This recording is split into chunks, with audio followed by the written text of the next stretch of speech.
All right. It's 1 p.m.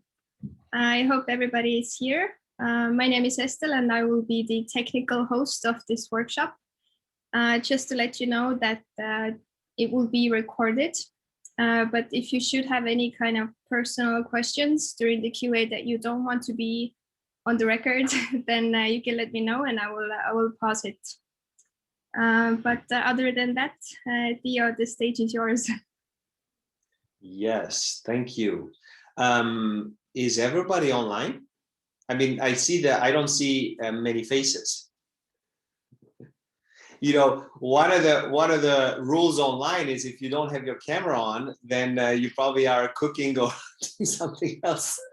It would be great, a lesson in productivity, to be present.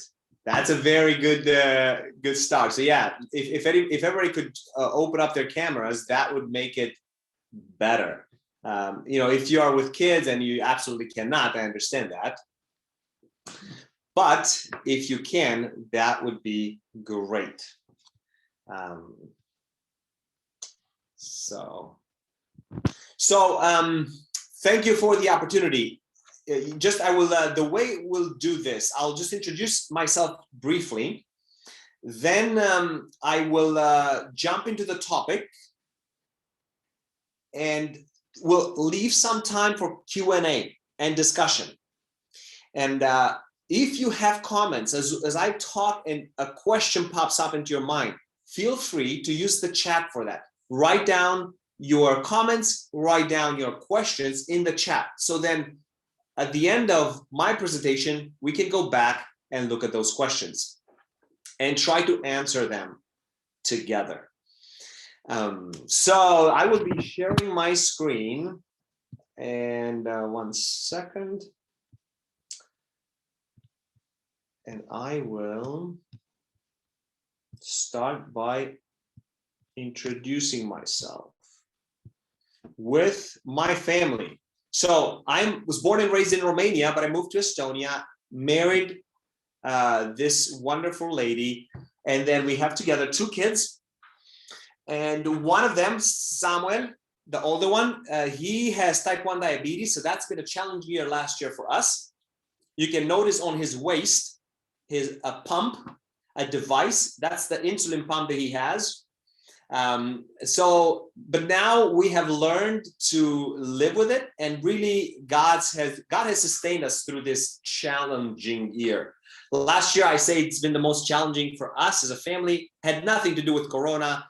Had everything to do with Samuel's diagnosis. But he is dealing with it well, and we have learned to live with less sleep. It's not as bad as it was in the beginning, but we are doing well. We're thankful for community, for our church, for our friends who have supported us through this time. So this is my family. Mele is a doctor, you know, I do some other stuff. Let me see if I can tell you a little bit about myself. So I work with an organization called M4, which helps churches plant healthy churches, helps church leaders and their teams plant healthy reproducing churches. We have it in Estonia, and it's in other 14 countries, Estonia plus 14 countries in Europe. Part of my time goes there, and part of my time goes into this company, Advanced, that's my own company, that I do coaching and consulting with other companies and organizations in Estonia and abroad. And my goal, if I were to put what do I want to do and what do I do in life, is this. What I try to do is facilitate positive change for people, for organizations. The change can be small or big. The change can be short-lived or long-lasting. It varies from helping an organization clarify their vision and values to having a conversation with somebody and leading them to Jesus. Change takes different forms for me. And the reason I accepted the invitation to give this presentation is that I hope to do this same thing with all of you, to facilitate a positive change in your life. So I think we cannot change anybody, but we can facilitate change for those who want it. And since this seminar is called Setting Priorities and Being Productive, one of the biggest lessons from the get-go I have learned is this. Since you can only facilitate positive change for those who want it, focus on those who want it. Spend your time with people who want to move forward in their relationship with God, who want to move forward in learning to walk with Jesus, who want to move forward in whatever they want to move forward. That's positive. Focus on the people who want to change. And here's the lesson. Time spent with people who don't want to change is stolen from people who do want to change. If you look at Jesus, Jesus loved everybody. Jesus challenged those who followed him, but Jesus only discipled those who obeyed him. And my goal in life is to work with people who want to change, to work with people who desire to move forward. Because I understand that the older I get, the more precious time becomes and the more strategic you want to be with your time. And so that's one of the lessons I've learned. And, you know, if people are not interested, I'd stop working with them. You know, of course, I try to help people as they struggle.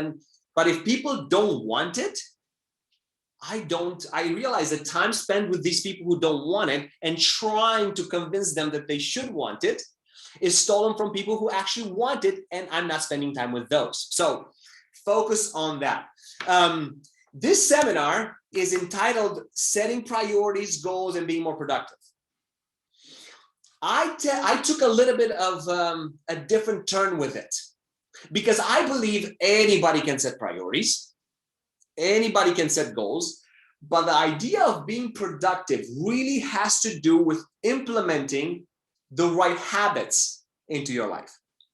When you set priorities, you're clear on the direction. And that's good. That's important. You need to know where you need to go. Habits are the way that help you get there. And I think anybody can set priorities. Anybody can set goals. The real challenge is, how do you achieve those goals? How do you stick with those priorities? How do you stick in the direction of your priorities?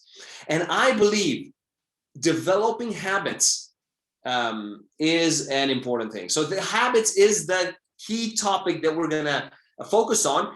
And if you develop the right habits, you will be productive, because there are habits that you can develop in being productive. So we'll talk about habits for the less than an hour that we have together.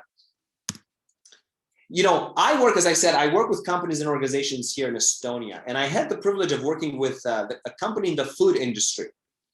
As I met with their management team, I asked the production manager, describe to me the workers in the production line.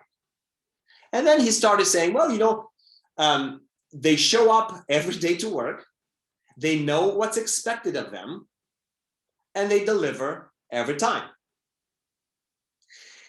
Now, I want you to think of habits like those workers. Habits show up for you every day. They know what needs to be done, and they deliver every single time. Think of habits like those workers. Now, what is a habit? A habit is any behavior that's automatic. What I mean by that is anything you do that you don't have to think about. And our lives are comprised of many habits. I'm sure you don't have to think about brushing your teeth. You don't have to think about tying your shoes. You don't have to think about making your bed, hopefully, right? There are things that you do automatically. You don't think about, they're just a habit for you. That's what habit is. It's things you do, they're automatic. You don't have to think about them. Now, and I want you to think about, throughout this presentation, this talk, think about this question. What habit would make the most positive impact for you? Either personally, in your family, in your marriage, professionally, in your ministry. What is one habit that would really have an impact in your life? And think about habits as tiny things. Don't try to have massive things, because if something small becomes a habit, if you do it every day, you may not see the impact this week, you may not see the impact this month, but you will feel the impact in months or years down the line. So habits are really the way we live our lives. And if we have the right habits, then we're really living meaningful lives. If we have the wrong habits, we're often stuck and we're not making much progress. And my focus here is building healthy habits. I won't focus my talk on breaking bad habits. That can be another talk altogether. But focusing on building good habits. So what habit would make the most impact for you? Now, when you talk about habits, we have to talk about discipline. Discipline. I had a conversation about more than 15 years ago with a friend of mine who was in high school at the time. So he knew everything. So I talked to him. Somehow we touched upon the topic of discipline. And being a teenager, he said, being disciplined is one of the most stupid things you can do. So I remember listening to him and withholding within me all the arguments I had for being disciplined. So instead, I asked him, what makes you say that? And he said, well, being disciplined means you have to do things you don't want to do. You have to force yourself to do things, and it leaves no room for being spontaneous. It's interesting. I would argue the opposite of that is true. Discipline actually creates freedom. Being disciplined with the things that matter most to you actually creates freedom. Because if you're not disciplined with your money, you'll be struggling financially. If you're not disciplined with your relationships, you have trouble and you have more to work with, more trouble and struggle. So I'd say being disciplined with the things that matter to you actually creates freedom. And so having discipline in building habits is really, really important. And I really like Abraham Lincoln had a very good description of discipline. He said, discipline is choosing what you want most over what you want now. What you want now may be a Big Mac and an extra large menu at McDonald's, what you want now. But what you want most is to be healthy and fit so that you can play with your kids in 10, 20 years from now, right? What you want now may be to upgrade your car. But what you want most may be to be financially wise. What you want now and what you want most, these two things often fight with each other. Not always, but often. And discipline is choosing, knowing what you want most and choosing that over what you want now. And in every choice, there is a level of pain. Because, people say, it'd be awesome to be fit and be healthy, but it's really difficult to go to the gym. Or people say, it's great to have a great, good marriage, but it's difficult to, invest and have date nights and maybe even go to counseling if things don't go so well in marriage. It's difficult. Every choice requires a certain amount of difficulty, of pain. But here's the question. You always have to choose the pain of discipline or the pain of regret. You have to, it's painful. Yes, it requires a certain amount of pain to be healthy and be disciplined with being healthy. But if you're not, you will experience the pain of regret later down the road. Same with this. It requires difficult, it's like to set time away from work, away from other people, to invest in your family and your kids. It's difficult to be consistent with that. But later down the line, you may experience the regret of your kids not wanting to spend time with you when they grow older, right? So every choice we make, we have to choose. Do I choose the pain of discipline, or do I choose the pain of regret? And I, for one, I don't want to live with regrets. I would much rather choose the pain of discipline rather than experience later on the pain of regret. And it reminded me, as I talked about discipline and habits, it reminded me what the Apostle Paul, he writes to the church in Corinth. He writes this. He says, I discipline my body and I keep it under control, lest after I preach to others, I myself should be disqualified. He talks about the race that athletes participate in and how they have to go into strict training, he's saying. And at the same time, we as Christians are in a race running, and it requires discipline to run the race well, to follow Jesus well, to follow Jesus wherever we are, whether we are in our job or together with our church or in the ministries we're part of. It requires discipline. And by the way, the same root word for discipline is the word for disciple. The root word is the same. So being a disciple of Jesus requires that we would be disciplined. If we look at habits, not all habits are created equal. Some habits have more impact than others. And those who have more impact than others, Charles Duhigg in his book calls them Keystone Habits. And Keystone Habits are habits that will trigger a huge amount of change throughout your life. There are some habits that are so powerful that really change your life in significant ways. And let me tell you a story of my cousin and I.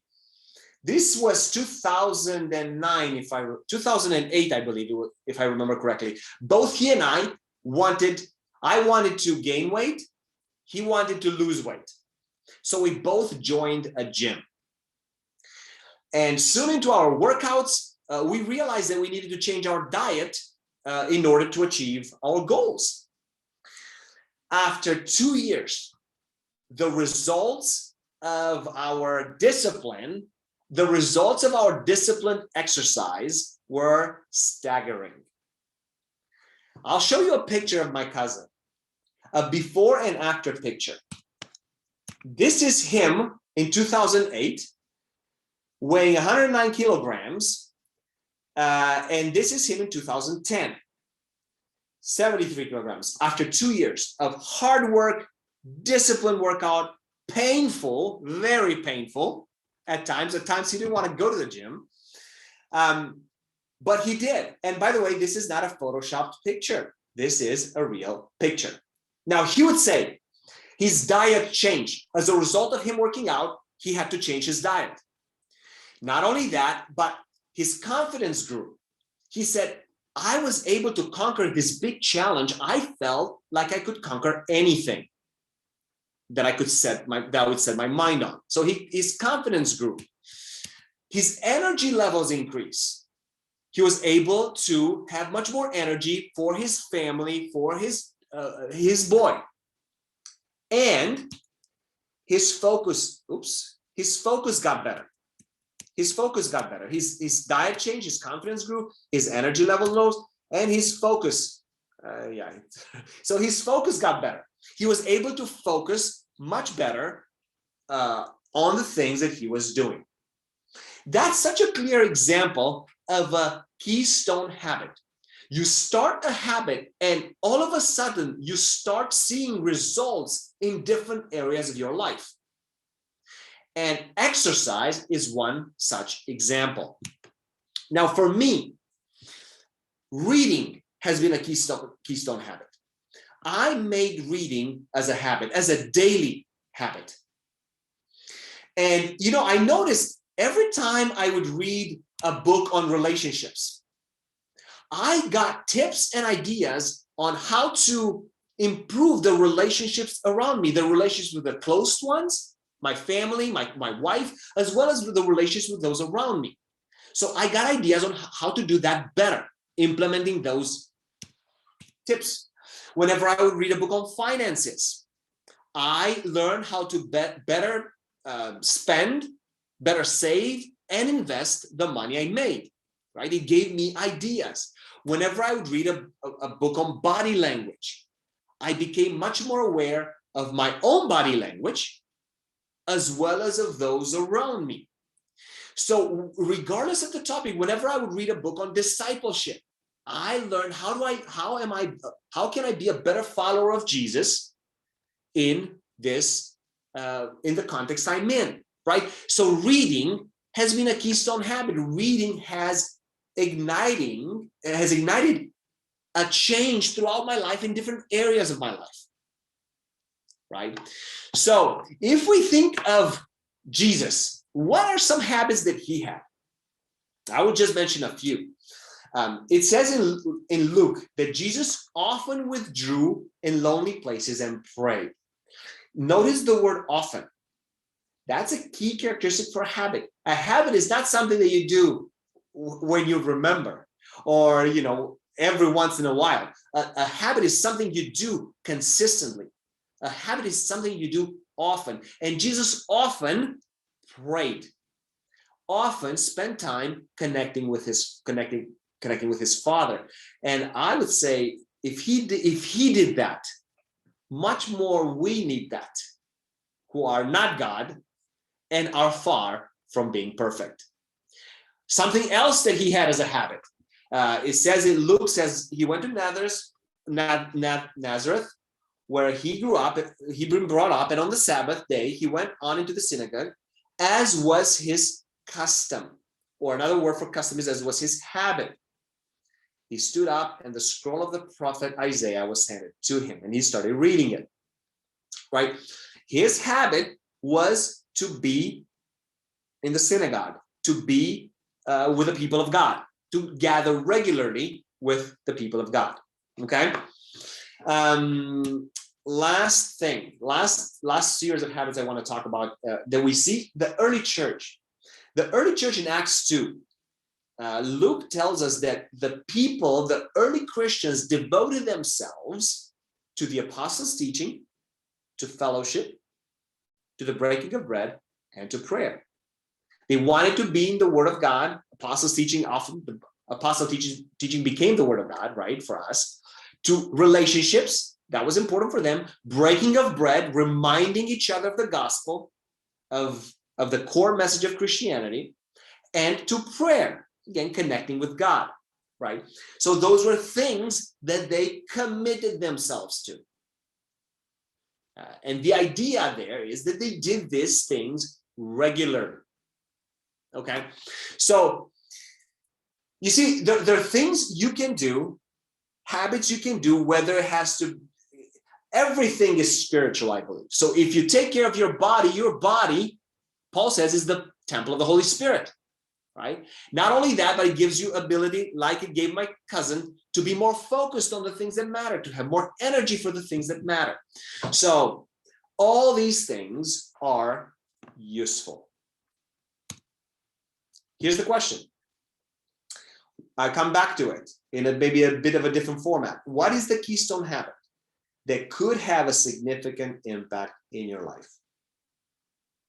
What is that habit that if you implemented it, it would really change your life? It may not change your life tomorrow.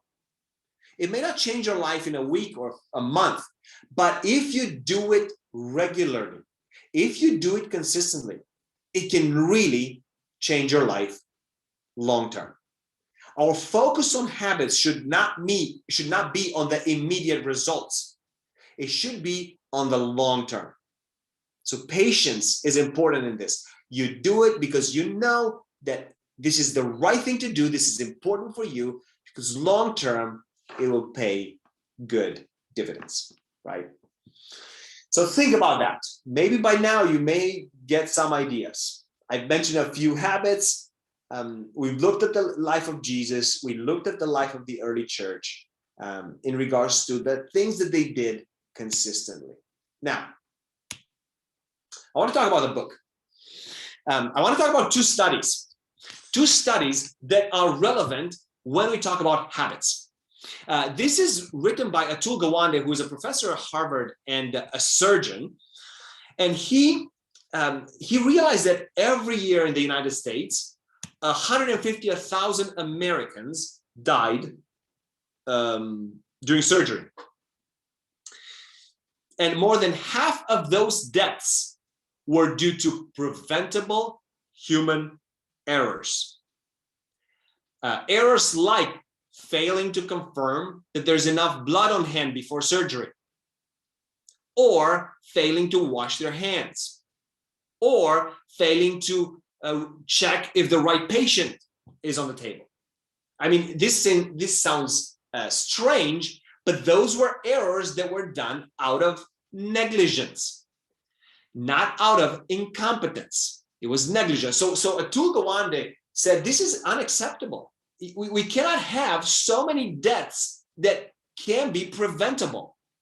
So therefore, he went in to look for a solution. And he found out a simple tool that the aviation industry had used for years. And that was a checklist. A checklist that they used every step along the way before making important decisions or taking difficult actions. They use a checklist. And I don't know if you know that, but there's a 1 in 29.4 million chances that an airplane would crash, right? It's the safest mode of transportation. And I know some people are afraid of flying, but that is the safest way to move. Now in the pandemic, we cannot move it. We cannot move anyways much. We can barely move by cars, yeah? But if you take the planes, they're the safest. They're the safest. And they attribute the success that they have in large part to checklists. Every step of the way, they have things they check to make sure things are done properly. Not only that, another industry that has used checklists is the construction industry. Also, in the construction industry, there's 0.00002% that a building would collapse due to human error. So the likelihood of a building collapsing because of a human error is minimal, almost inexistent. Also because they use checklists. Now compare that with the medical field, and the results were just so different. And Atul Gawande decided to implement checklists before every surgery. So there's a list of simple questions that the nurse would ask the doctor before surgery. They were not tricky questions. They were simple questions. Questions that may be overlooked. Things that they may be overlooked, like washing hands, things that I mentioned, checking that the right arm is being operated. Simple things that when introduced, major complications dropped by 36% and deaths by 47%. If you want to read all the studies that he's done and all the work he's done, they're all in this book that you see here on the screen, the Checklist Manifesto.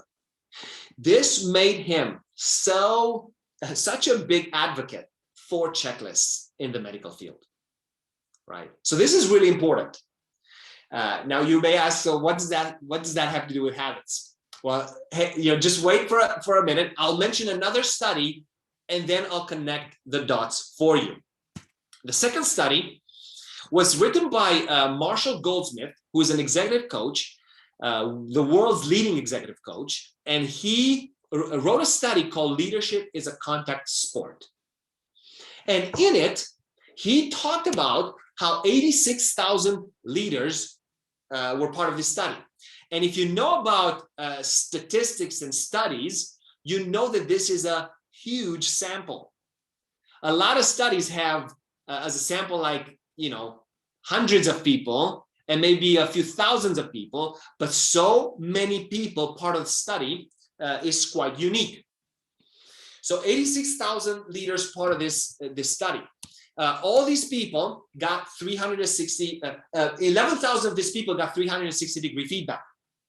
If you're not familiar with that, that means that they got feedback from their boss, who was above them, from their peers, and from their direct reports. So all around 360.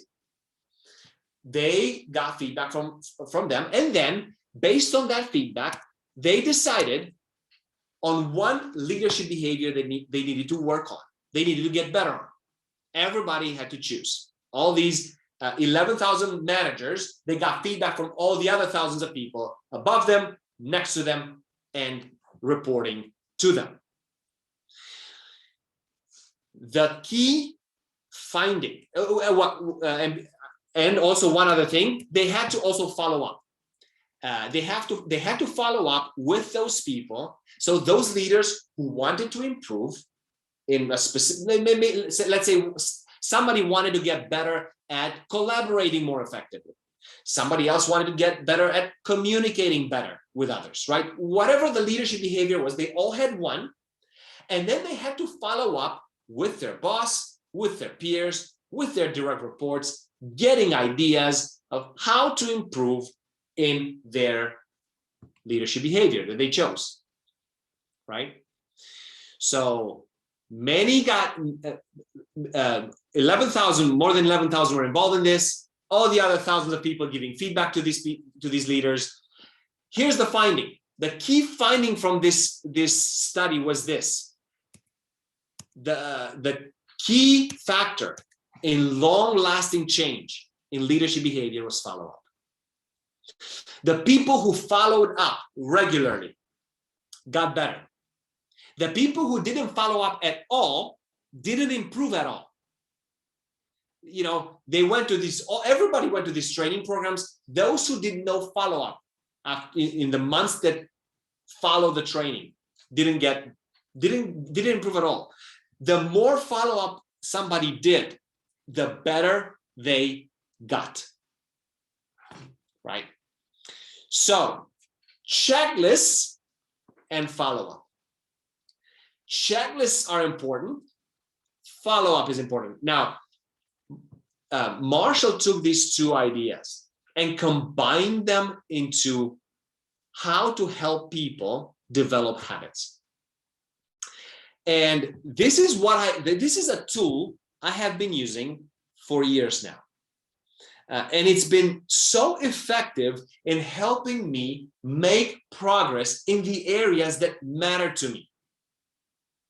What does this tool look like? Well, here's the tool. And it's an app I'm using. I have daily things I want to do consistently. And you see them here. Reading my Bible and praying is a habit I want to do every day. Reading books is something I want to do every day. And I have there at least 15 minutes. Now, of course, many days I read more. But my suggestion for you is choose something small. Choose a low bar. And the low bar for me in reading is at least 15 minutes. Now, I can go higher than that. That's okay. But at least 15 minutes per day. I want to watch a TED type talk. It doesn't have to be a TED talk, but it has to be a talk, a summary of the book, animated summary of a book, or a talk that I learned from. So it doesn't have to be TED, but it's a TED type talk. Okay. Another value for me, another habit for me is I want to be a blessing for people. We as a family, our mission as a family is we are blessed to be a blessing for others. We've been blessed by God to be a blessing for those around us. So every day I'm asking, have I been a blessing to someone? It doesn't, my family doesn't matter here. like, because I want to be a blessing for them every day anyways. So that I do that anyways. But outside of my family, have I been able to be a blessing for someone through what I said or to them, or what I have done for them or with them, right? And then one of the things that I've developed on top of the work I do is I started developing these online courses. Everything is moving online, as you can see. We cannot even meet in Estonia face to face. So I started choosing these areas, these topics, and creating online courses. And by the way, my first course was, guess on what? Habits. I did my first course, 14 sessions on habits, right? So, but I wanted to work every day, at least to put 15 minutes. Many days I put more than that, but every day to put at least 15 minutes. And last but not least, I wanted to do some exercise. I have a thing I do. It takes 7 minutes and it goes through like an all body exercise, some strength, some cardio. Very simple. You see, 7 minutes is very little. I sometimes do more. I often do more, but I want to do at least that, right? So I have a guy calling me every day to ask me how I'm doing on these things. And I ask him how he's doing on these things, right? So here's the tool. Combines the checklist with follow-up.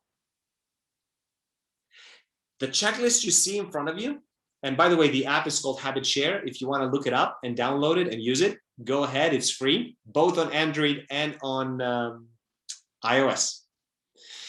So the checklist is here, and Kaspar calls me every day to ask me how I'm doing, and then we take turns. 1 month I call him, 1 month he calls me. But if you don't want to do the call, there's another way you can have follow-up here, because if you look at the bottom of the screen of this screenshot that I took from my app, it's called, those are my habits, and there you have friends. Kaspar is one of my friends, and I shared all these habits with him. So I share the habits with him, and he sees how I'm doing, and I see how he's doing because he shared his habits with me. So there's constant follow-up. And when it was actually yesterday, I saw that he fell behind with checking the boxes, and I said, "Hey, you're falling behind." And he, replied to me like in half an hour, like, "Not anymore." Updated it, right? So it's a way to help us make progress and be productive in the things that matter to us. Now, I want to ask you this. What matters to you that you want to be disciplined with? For example, the reason playing with my kids is not there, it's not because it's not important, but it's because I do that anyways. So I put here things that I know if I wasn't purposeful about them, I would be falling behind. Okay, so that is, if you want to set priorities and set goals, that's fine. First, set what are the things that you want to do consistently that will really impact your life in the long term. You may, as I said, you may not see the impact like in days or weeks, but you may see the impact in months or years. So that's what I had for now. Let's have some time for Q&A, and I will stop sharing my screen, and I will like to have 20 minutes. And they asked me, hey, it'd be good to have good time for Q&A. So I left 20 minutes for questions and answers. Let's see, nobody, hey, this presentation was so clear that in the chat, there are no questions. Wow, I am impressed. So questions, comments on this, maybe things that were not clear or things you want me to expound on. I have one question more about the habits that you have in your app. Have you had any days where you couldn't do any of them? That's a good question. No day that I couldn't do any of them. I did have days. If you look, my in some I'm doing much better than others. Like this is from January, beginning of January, right? These are habits are from January, and with some I'm doing better than others, but overall I'm satisfied. You know, the point is not. This is one of the myths on habits. The myth is this: if you break your streak, all progress is lost, right? So if you miss a day or you miss it, you're like, I might as well just give up. But that's false. Nobody can maintain a perfect streak, in whatever habit for a whole year. That's not the point. The point is that you continue. Now, here's the challenge. If you miss if you miss a day, there's almost no impact. Now, if you miss 2 days in a row, it's not so. It's the limit for me. 2 days in a row is the limit for me. I have a rule of thumb. I never miss 2 days in a row on any of my habits. Because if you go on that path, if you miss a week in a row, it's like a month of progress on your habit is lost. A week in a row. If you miss a month in a row of a daily habit, almost all progress is lost. So if you look at the studies, one of the things that I've adopted for myself, the rule of thumb for me is never miss more than 2 days in a row. I have to move heaven and earth. So if I haven't done something 2 days in a row, I will do anything I can to do it. Now, here's the thing. Make the change small. Make the change small enough so even when you're tired or don't feel like it, it's easy enough that you can do it. A lot of us, the mistake we make is we set the expectations so high. I'm going to read an hour a day. I work with leaders and CEOs, and they say, I'm going to do this, and they are very ambitious. And I said, you can't do that every day. Put something that you can do every day, most days. Now, it happens for all of us that we miss sometimes. It happens. If you saw, I think I have nothing. Let's see. I don't even remember. I think Bible reading and prayer is 100%. That's okay. And watching a TED type talk is also 100%. But 2 out of 6 I've been able to keep it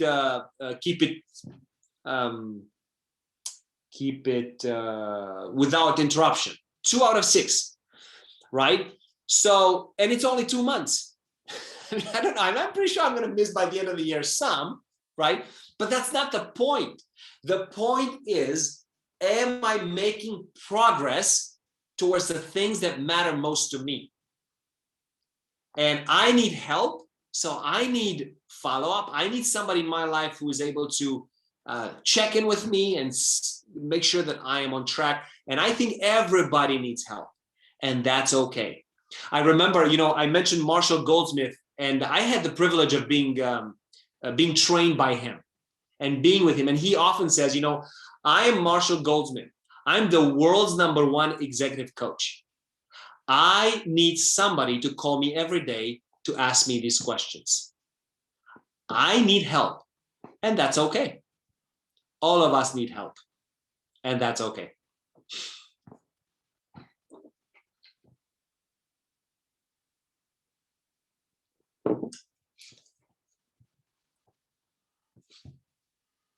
Other questions or comments? There's a lot more I could say, but I didn't want to say more. I wanted to limit it so we can also have a conversation. Maybe the question would be, for you, like, what would be the one habit that if you were to choose one that you want to do consistently, maybe what would that one be? I was gonna ask what you would say would be the starting point to rearrange those habits, or would it be to start to use this app, or maybe read some book, or how to start? Very, very, very good question. Very good question. Aymar, yeah? Aymar. I would say this.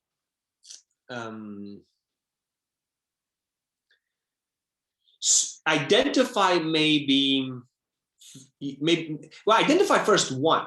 What is one habit? And maybe you want to start with, like, you are saying, hey, one is I'm a driven guy. I mean, I'm at this seminar because I want to be productive. That's why I showed up here. So you may, I say, identify maybe three, four things that you want to do. So the start is this: identify those things. Then put them in a way that the answer is yes or no. Okay? Yes or no. If you look at my habits, the answer is yes or no.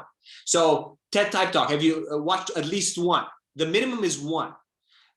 Yes. Have you prayed and read your Bible and pray?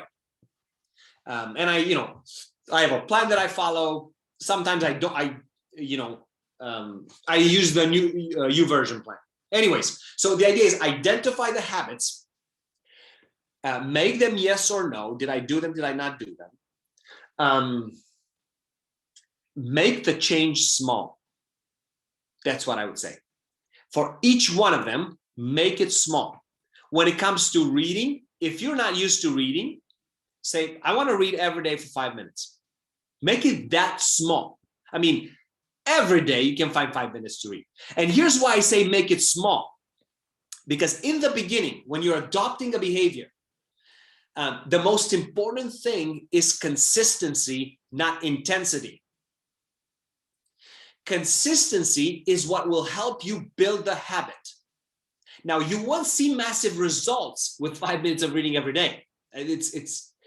But the most important thing in the beginning is to start. That's the most important thing. It's the hardest thing, to start and to turn it into a habit. After a while, you can build more intensity to your habit. So you can raise it to like 10 minutes or 15 minutes, right? So that's what I would say. The first thing is identify the habits, put them in a yes or no. I would recommend the app. It's easy, and I would say choose somebody else you're doing this with. Choose somebody else. It can be your wife, it can be a friend, whoever. Choose somebody that is also committed, wants to do this, and therefore you have follow-up. You have the checklist, and then you have the follow-up. So those would be my initial thoughts in starting. Identify them, make them yes or no, make them small, choose a few, not many. Don't choose 10. I mean, there are people who are like, this is amazing. You go to these conferences and like you get excited, you watch a talk and you're like, man, I'm going to change the world. Well, don't do that, because you yourself will get disappointed. When I work with people on building habits, they want to set this high expectations. And if they don't listen to, hey, make it small, in a month, they realize, man, I'm like 30%, 30% adoption rate, like 30% success rate in my habits. It's like very, very small, and they get disappointed. But it really helps you when you see, man, I'm really making progress. The change is small, but my point is to have this turn into a habit. That's the point. I hope I answered your question. Yeah, that was really good. I have a question. Yes. Maybe you can share some examples. You said that starting is the hardest, but sometimes I find, and I've also heard some TED Talk type of talks, that the middle is the hardest to persevere, or to really, when you've done something for quite a while, but you haven't seen the changes you want to see yet, or the middle part. So what are some of the examples that you do? I know that you seem like so perfect in that self-motivation and everything, but what do you do when it gets really tough? Or what do you do when you just really don't feel like it? You want it, but either there's even some mental things that are holding you back, or life situations, or what do you do when you're really losing? Yes, good question, Margaret. And I'm not perfect. I am driven though. I am driven and I am focused on the things that matter. Like as Christians, I believe we should be stewards of our time, of our body, of our stewards of everything God's given us, right? So, but like you said, sometimes, you get tired. I will tell you honestly, for example, when the situation with Samuel hit us, I was, it was survival mode. Like all my being driven, all of that went out of the window. My point was, let's survive, right? So there are situations that life hits you hard with a big challenge, and there are, there's like sometimes seasons. Hopefully, they're short ones. The situation with Samuel lasted for a few months until we kind of started to understand how do we deal with that type 1 diabetes, because it's 24/7 stress, 24/7 monitoring. Right now on my watch, I know his blood sugar level. In the beginning, we didn't have that. Anyways, coming back to your question, when I said that starting is difficult, I meant not starting in the beginning, the habits. That's easy, right? I meant starting every time. So for example, let's say you have a weekly habit of going to the gym and you want to go to the gym twice a week. The hardest thing about that is putting on your shoes, getting in the car or walking to the gym and getting into the gym. That's the hardest part. If you manage to do that, you'll work out, right? So what I meant is the start of everyday habit. That's the difficult thing. And there's a lot I could talk about this. In the course that I created, I talk about the habit loop. You have to have a reminder, and you have to have something that triggers you. So so when it's hard, for example, it can be, I say to people, like, it can be your gym bag. Your gym bag is by the door every time. When you walk in, or in the days that you work out, when you walk in, you see the gym bag. That's your reminder, I got to go to the gym. So the reminder. Then the next thing is the routine. How long will you work out? If you say to yourself, I will work out for, minimum for me is like 20 minutes. You see, that's a low bar. You go to the gym, you work for 20 minutes. If you can think about like that, okay, I work for 20 minutes, I can do that. It's not like that difficult, I can do it. Now, here's what happens, or maybe it's 15 minutes. Here's what happens. You go to the gym and you're thinking, man, I have spent so much time, energy, and, like getting there. I might as well work out for maybe half an hour. Almost always you are motivated to do more once you're there. But since you have the low bar, that's why I talk about the low bar and high bar. If you have a low bar, that motivates you to get going.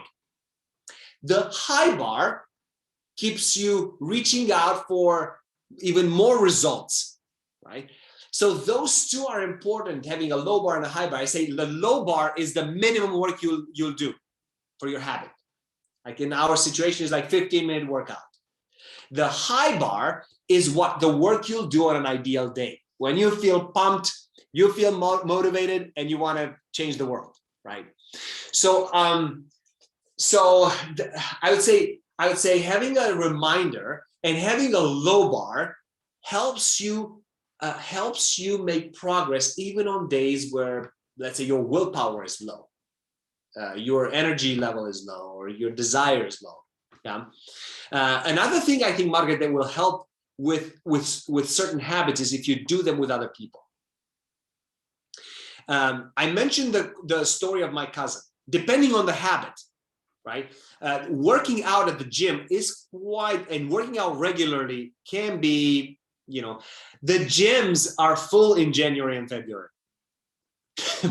By summer, they're empty. That's how, and they sell subscriptions. It's crazy. And sometimes they make deals. Gyms know this. They make deals and you pay for a whole year and you go like, 3 months, because everybody's motivated in the beginning of the year. What I would say is the fact that my cousin and I went together, that was the key. He said, I owe a lot of the results to you, Theo, because I remember I was home and I knew that you were at the gym. We had agreed to work together and I felt like I gotta go, I gotta go there. So doing something, some things together with somebody else helps. And of course, sometimes, there are situations where I'm thinking, okay, this is not a habit I want to keep for this month. You don't need to stick with a habit for the rest of your life. I hope that reading the Bible and praying, you stick with that for the rest of your life as disciples of Jesus. And we want to do that. But there are some habits like online courses. I have a strong push now until summer with this. Once summer comes around, I may not do. I may take this off. So that's also like, some habits are for a season. Some habits are for a lifetime. I don't know if it helped. Maybe you have follow-up. Good. Okay. We are coming close to, if you have, 5 minutes. We are.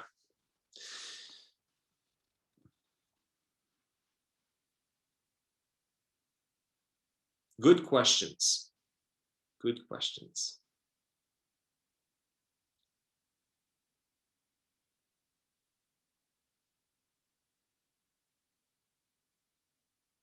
And I'm glad that you listened to me in English. If I was speaking in Estonian, I would have had to read everything that I'm talking about. So that would not have been. Huh? Speak some Estonian now? By the way, that was one of my habits. Yes. So I'm at a level with Estonian that I am, in stores, in restaurants, like I speak Estonian, basic conversations. But if I am to present something, no way. If I have to have a deeper conversation, it's difficult. I had it as a habit, studying Estonian. So that was for a while, studying Estonian was my habit. It's not there right now. Maybe it should be on my list. So, yeah. I have a question. Yes. So I don't like to study at all, but I'm in the 9th grade right now, and I have to graduate soon. Yeah. So when a test comes up, then I feel like you said that there's pain of discipline versus the pain of regret. Yeah. And I feel like I can if that's the right word, justify the pain of regret. I feel like it's okay, and it's okay to regret something. So I don't discipline myself to study, and then I kind of go with it. So is there some kind of tips how to discipline yourself better to to study? What's your name? Maria. Maria, you taking some of those things, I mean, you are in today's teenage, maybe many believe discipline, what is that? That discipline is so bad. Discipline is not a fun word. Discipline is a bad word. So I would say, if you want to study, I think you should. Studying is part of your job. That's your job, basically. Right now, I don't think you have another job than to study. And I would say to make it small, but every day. A lot of students just cram in the last days, right? Sometimes, you can't do it perfectly, but if you want to live with that regret of, failing classes and not doing well, it's your choice. It's your choice. I would say, here's what I would say. If you do that, you're developing a habit that later on You will say, well, I've done that through school, but I could do that through work. You'll do that. It will affect other things, right? So if your main job is now to study, my suggestion is, one, do it every day, even if it's shorter. Like have a low bar for how much you want to study. If you know that this test is coming in like 2 weeks or a month or whatever, decide on every day. Every day I'm going to spend some time. Make it small. But if it's small every day, over time, your retention is much better than cramming the night before and trying to do well on an exam. But here's another thing that you're developing. You're developing a skill, which is discipline. This skill is something rare nowadays. A lot of people don't have the discipline to move forward with different things. So you want when you graduate and you are in university, or you graduate university, to have developed discipline. Discipline is like a muscle. And another thing that I would suggest to you, find somebody who is good at that, at the thing you're not so good at. Being around people who are better than us at different things really stretch us and make us better. I constantly look for people who are further ahead than me in different fields, whether it is, professionally or personally. I'm looking for people who are great parents to learn from. I'm looking for people who are great consultants and coaches to learn from. I'm looking for people who are further ahead than me, so I can learn from them. So that's what I would suggest to you. Find somebody, and maybe somebody your age, somebody in your class or in your church, to do this together. I think that would be good. But thanks for your honesty. Yeah, that's a challenge for many today. Hey, it's been fun. It's been fun. I hope my goal was to present something that will be of some help for you. Now, here's what I want to leave you with. If you leave from here and you don't do anything about it, this was just a fun talk. Life is very easy to talk. Life is quite difficult to do. And life is quite difficult to live. So if you want to see things and progress, results, you have to actually do the things that you learn. Arnold Schwarzenegger had a great quote, the great bodybuilder, and now he's a mayor. Arnold Schwarzenegger said, "Nobody ever built muscles by watching me lift weights." Oftentimes we go to seminars and we go to church gatherings and we listen to stuff and we leave thinking we're inspired, but we don't do anything about it. And that often leaves us in the same place. And no wonder we feel like, man, there's no, I don't feel like I'm growing. I don't feel like I'm, and the result is lack of obedience on our part on the things that we need to do. So that's my last challenge for you. Thank you. And I think you guys are going into the main room, yeah? Now, or are you just called out? I was asked to tell you that the program will continue in Pildi Radio in about 10 minutes. So okay. That's where we're all gonna go, I think. But yeah, thank you so much, Theo. Thank you. Yes, you are very welcome.